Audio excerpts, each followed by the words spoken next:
अस्सलाम वालेकुम दोस्तों, रहमत एनर्जी सॉल्यूशन की आज की वीडियो है फ्रोनस के इन्वर्टर के बारे में। हाँ जी, फ्रोनस का ये नया इन्वर्टर मेटा इन्वर्टर जो नया आया है, ये 9000 पीवी 6 किलोवाट में आता है हमारे पास।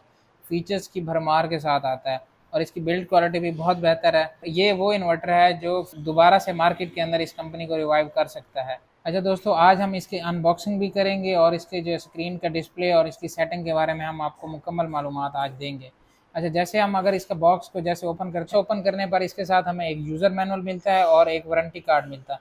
यूज़र मैनुअल के अंदर इसकी कंप्लीट इन्फॉर्मेशन हमें मिल जाती है। उसके अलावा ये वारंटी कार्ड है, इसके ऊपर मेंशन है कि ये 1 साल की इसकी वारंटी है और ये भी लिखा हुआ है कि किन किन कंडीशंस में जो ये वारंटी है ये क्लेम नहीं होगी, वो भी सारी कंडीशन इसके ऊपर मेंशन हुई हुई। अच्छा दोस्तों, ये इन्वर्टर क्योंकि रिप्लेसमेंट है, जो लोकल इन्वर्टर बन रहे थे, जो दस्ती इन्वर्टर बन रहे थे, ये उनकी रिप्लेसमेंट के तौर पर मार्केट में आया, तो हम इसका कंपैरिजन उन इन्वर्टर्स के साथ करेंगे, ना कि मार्केट में जो इस वक्त अच्छे इन्वर्टर IP65 या कोई इस तरह के इन्वर्टर चल रहे हैं उनके साथ इसका कंपैरिजन बनता भी नहीं है और ये उसकी रेंज में भी नहीं आता। प्राइस रेंज भी इसकी काफ़ी मुनासिब है, ये दस्ती और लोकल इन्वर्टर्स की रेंज में आता है। तो उसका अगर हम कंपैरिजन करें तो सबसे अच्छी चीज़ जो इन्होंने डस्ट फिल्टर दे दिया है। डस्ट फिल्टर किसी लोकल दस्ती इन्वर्टर में आज तक नहीं आ रहे थे, मैंने नहीं देखे कम अज़ कम कि किसी लोकल इन्वर्टर में आ रहे हो। दोनों साइडों से ये डस्ट फिल्टर आपको मिल जाते हैं ताकि वेंटिलेशन प्रॉपर तरीके से होती रहे। अच्छा दोस्तों, ओवरऑल फ्रंट व्यू को अगर हम देखें तो ये हमारे पास 9000 पीवी मेंशन हुआ है। उसके साथ ये फ्रोनस का लोगो है। फ्रोनस के लोगो के ऊपर ये स्क्रीन हमें नज़र आ रही है। ये AC इन्वर्टर और फॉल्ट के यहाँ पर हमें जो है ना LED लाइट्स भी नजर। अच्छा, हम इसकी बॉटम साइड पे इसके कनेक्शंस को अभी देखते हैं। मैं आपको दिखा देता हूँ कि इसके कौन कौन से कनेक्शंस हैं और वो किस तरह से इसकी वायरिंग होगी। सबसे पहले जो ये साइड हमें नज़र आ रही है, बहुत ही अच्छी चीज़ जो इन्होंने की है वो ये किया कि इन्होंने डुअल MPPT कर दिया है, जो कि आप इमेजिन भी नहीं कर सकते किसी लोकल इन्वर्टर के अंदर। ये देखें, ये PV1 और ये PV2 है। अभी PV1 का पॉजिटिव नेगेटिव और ये PV2 का पॉजिटिव और नेगेटिव।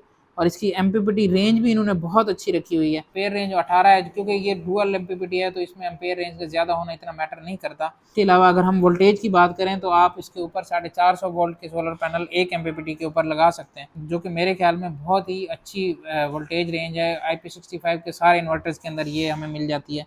उसके अलावा इसके साथ अगर हम देखते हैं तो हमें फ़ैन नज़र आ रहा है। फ़ैन एक दिया हुआ है, ये अगर 2 फ़ैन हो जाते तो ये कुछ और ही बेहतर हो जाता। असल में इसकी प्राइस रेंज भी काफ़ी लो है, तो उसमें हम कोई इस तरह की डिमांड कर नहीं सकते, लेकिन मेरी अपनी ख्वाहिश ये होती है कि अगर इसके अंदर 2 फ़ैन लग जाते तो इसके कूलिंग के मसले जो है ना वो हल हो जाते हैं। लेकिन एक फ़ैन भी मेरे ख्याल में इनफ है, क्योंकि बोर्ड इतना बड़ा नहीं है।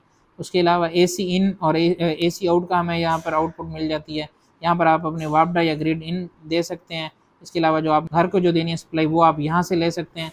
उसके अलावा अगर हम इसके साथ देखें तो हमें ये ऑन ऑफ का बटन मिल जाता है, इससे आप इन्वर्टर को ऑन या ऑफ़ कर सकते हैं।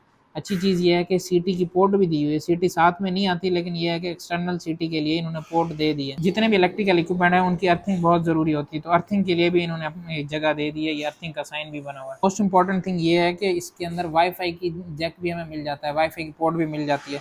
वाईफाई की मॉड्यूल इसके साथ नहीं आती, मोडेम इसके साथ नहीं आती, लेकिन ये है कि हमें जैक मिल जाता है। एक्सटर्नली हम इसके ऊपर जो है ना वाईफाई अटैच कर सकते हैं। पोर्ट हमें मिलती है, लेकिन इसके साथ हमें नहीं मिलता। अच्छा दोस्तों, जैसा कि आप इन्वर्टर की स्क्रीन के ऊपर देख रहे हैं, ये हमने सिर्फ इसको AC सप्लाई दी है। ये हमें इनपुट के वोल्टेज हमें बता रहा है और आउटपुट के वोल्टेज भी बता रहा है। अभी हमने इसके ऊपर जो है वो PV की सप्लाई नहीं दी और इसकी मज़ीद सेटिंग भी नहीं की।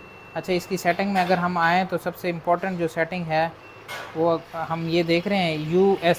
इसको आपने जो है ना सबसे पहले चेंज करना है। इसका मतलब ये है कि पहले नंबर पर यूटिलिटी, फिर सोलर। आपने इसको चेंज करना है और इसको चेंज कर देना है SU में, ठीक है। इसका मतलब ये है कि पहले सोलर और फिर जो है आपकी यूटिलिटी है। ये आम इन्वर्टर्स में SUB की जो सेटिंग होती है, यहाँ पर क्योंकि बैटरी नहीं है तो इस वजह से इसकी ये सेटिंग होगी।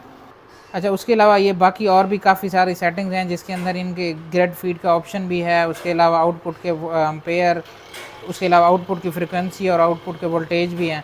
तो हम किसी और वीडियो में आपको एक एक करके सारी इसकी डिटेल और इसकी सेटिंग सारी मैं आपको समझा दूंगा। अच्छा दोस्तों, आपने एक शॉर्ट सी वीडियो इसके इंट्रोडक्शन की आपने जैसे देख ली है। इसके अलावा मैं डिटेल वीडियो भी इसके ऊपर बनाऊंगा। उसके अलावा सिस्टम के ऊपर लगा के इस पर लोड टेस्टिंग भी हम करेंगे और एक और वीडियो मैं बनाऊंगा जिसके अंदर हम इसकी सेटिंग को डिस्कस करेंगे। उसके अलावा अगर आपको ये प्रोडक्ट चाहिए हो या इसकी सेटिंग्स आपने समझनी हो, आप हमारे WhatsApp नंबर के ऊपर भी कॉन्टैक्ट कर सकते हैं। मेरी वीडियो अगर आपको अच्छी लगी है तो आप इसको लाइक कर सकते हैं।